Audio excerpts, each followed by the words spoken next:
기도하시겠습니다. 하나님 감사합니다. 오늘도 주님이 주신 귀한 말씀 가운데 나아갑니다. 말씀을 통해 저희들 주님의 뜻을 잘 깨닫고 또 삶의 자리 통해 더욱더 주님 앞에 나아가는 귀한 시간 되게 하여 주시옵소서. 감사드리며 예수님 이름으로 기도드리옵나이다. 아멘.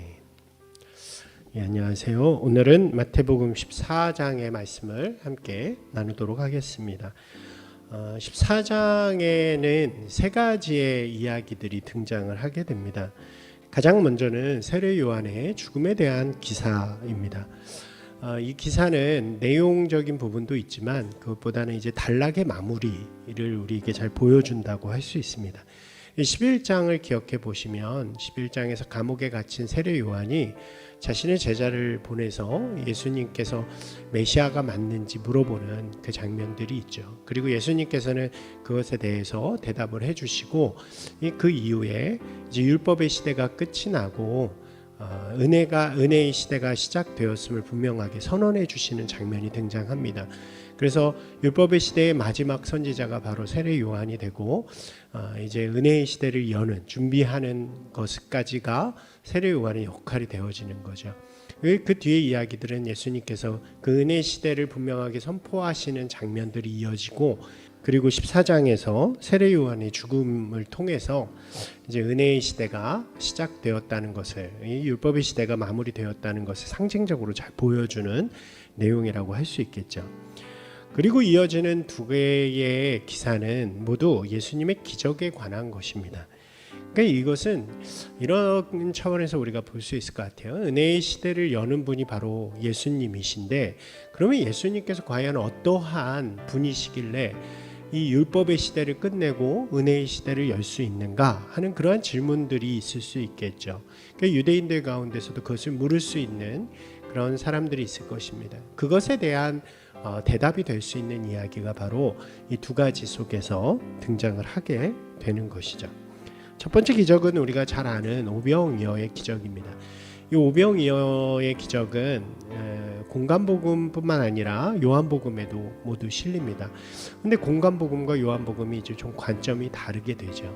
이 공간복음은 모두 예수님께서 어떤 분이신가, 어떤 능력을 가지셨는가를 소개하는 장면으로 우리에게 보여주게 되어집니다. 이 기사는 이렇게 시작이 됩니다. 예수님께서 많은 사람들의 병을 고치시고 또 그들을 도우셨기 때문에 수많은 사람들이 예수님을 따라오게 됩니다. 성경에서는 이제 장정만 5,000명이라고 되어 있죠. 이 때마침 이제 저녁 시간이 된 거예요. 밥 먹을 시간이 되어서 이제 제자들은 예수님께 이렇게 이야기합니다. 예수님, 이제 밥 먹을 때가 되었는데 저희들을 다 먹일 수 없으니까 집으로 돌려보내는 것이 어떻겠습니까?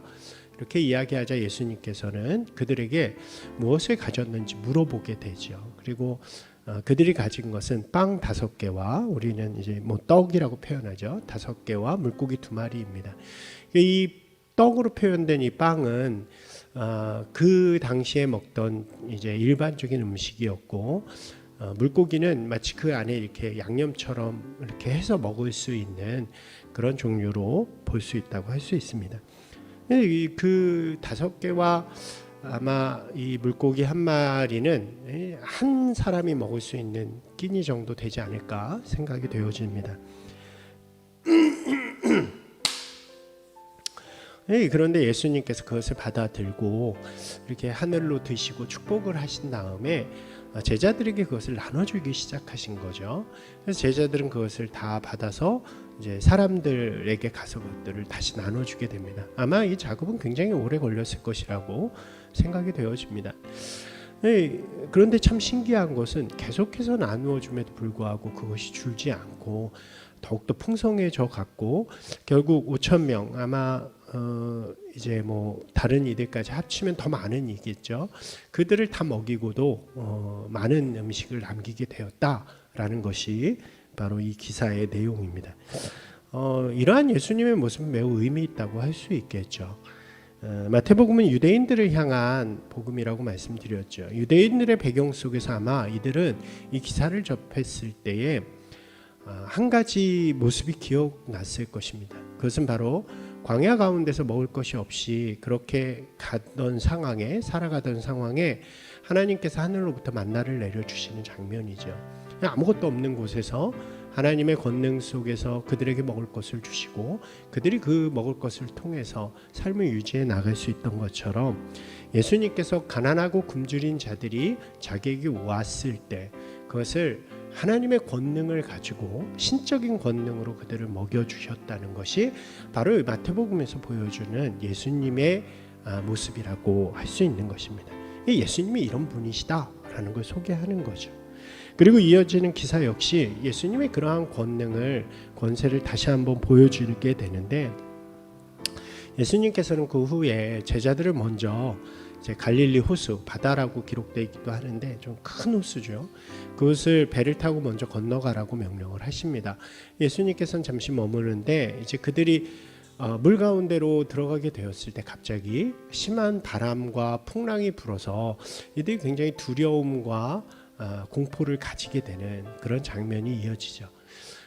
근데 그 상황 속에서 예수님께서 무리를 건너오셔서 그들을 안심시키시는 그런 장면이 등장하게 되는 것입니다.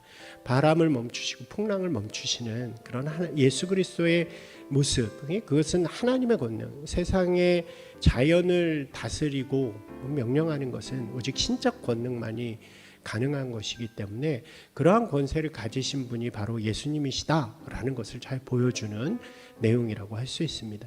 그 다음 내용이 이어지는데 이것이 좀 흥미롭죠.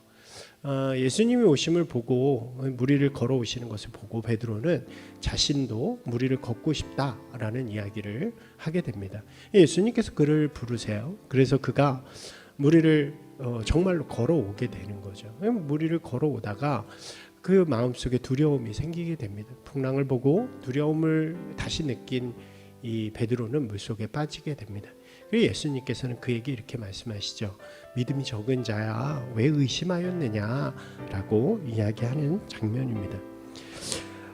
아마도 이 말씀이요 베드로뿐만 아니라 제자들 그리고 이제 이 말씀을 대하는 모든 이들, 특별히 이 말씀이 60년대에 쓰여진 것이라고 한다면 그 시대를 살아가는 유대인 그리스도인들에게 굉장한 의미 있는 이야기라고 할 수 있겠죠. 예수님의 천국 복음이 이제 시작되었잖아요. 그렇기 때문에 매우 작고 미약한 것입니다. 그리고 그 은혜의 복음은 이전의 율법의 시대에 굉장히 강력한 이 대적을 받게 되는 거죠. 실제로 유대 기독교인들은 유대인들에 의해서 많은 박해를 받기도 했습니다. 그러한 풍랑인 거죠. 그들이 살아가는 삶 속에서 그것은 아마도 풍랑과 같이 두렵고 공포스러운 것이었을 것입니다. 그럼에도 불구하고 무리를 걸어오신 예수님을 그들이 발견한 것처럼 그리고 그렇게 바라볼 때 그 위를 걸어간 것처럼 아무리 두렵고 어려운 상황 속에서도 예수 그리스도를 바라보면서 그 은혜를 마음에 품고 믿음으로 나아가는 자는 구원을 얻게 되는 하나님의 돌보신 가운데 살아가게 되는 자가 된다는 것을 분명하게 전하고 싶은 것일 것입니다. 그 당시에 많은 사람들이 배교를 했는데요. 그들을 향해 전하는 메시지이기도 할 것입니다. 믿음이 적은 자야 왜 의심하였느냐. 여러분 오늘 이 말씀 속에서 우리도 우리의 신앙을 좀 돌아보기를 원합니다. 나는 과연 어떠한 모습의 예수님을 바라보고 살아가고 있는가. 또 특별히 나의 삶에 좀 어려움이나 혹은 의심의 상황이나 또 아픔의 상황이나 이런 것들이 올 때에 나는 끝까지 예수 그리스도를 바라보면서 믿음으로 붙들고 살아가는가를 좀 돌아보면서 오늘 우리의 삶 속에서 다시 한번 다짐하고 결단하는 귀한 시간이 되기를 주님의 이름으로 축복합니다. 오늘 말씀을 다시 읽으시면서 주님이 주신 은혜 가운데로 나아가고 또 기도하는 저희들이 되길 원합니다.